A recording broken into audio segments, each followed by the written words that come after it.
I'm in a small town called Pukekohe Bay in New Zealand. Behind me is the house of an elderly lady called Hannah Mackenzie. Just appearing on television helped turn artists into iconic figures. And the audience was less than forgiving when they discovered the truth about a creative genius called Colin Mackenzie. I just got inspired by the thought of making a film about a filmmaker and then recreating all his old movies. And it was that challenge, I think, that drew Peter Jackson into the project and why he got involved with it. I had no way of realising the significance of these films at the time. We later discovered they were made between the turn of the century and the late 1920s by an extraordinary New Zealander, a man who has now got to join the ranks of the great film pioneers, a guy called Colin Mackenzie. Colin Mackenzie is actually an amalgam of some real people, and so there's actually a genuine attempt made by Peter and I to affectionately honour real people in New Zealand history, people like Richard Pearse. Minutes before takeoff, Colin positioned his camera above a wagon and waited.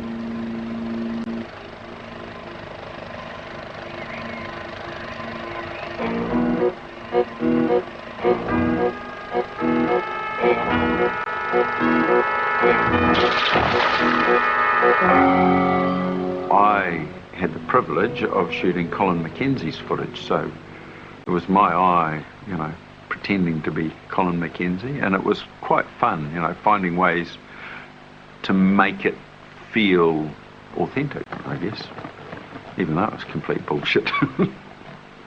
Colin mechanised his camera with great ingenuity. When Colin rode the bicycle, his camera rolled, thus creating the cinema's first tracking shots.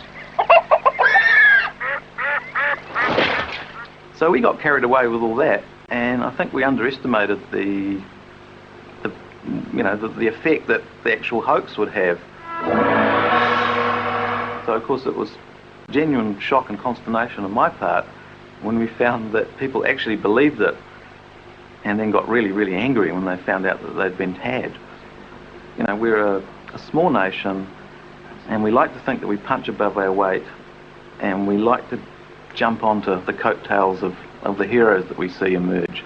We gave people a hero, someone who had done things before anyone else, and I guess people were just too quick to claim him.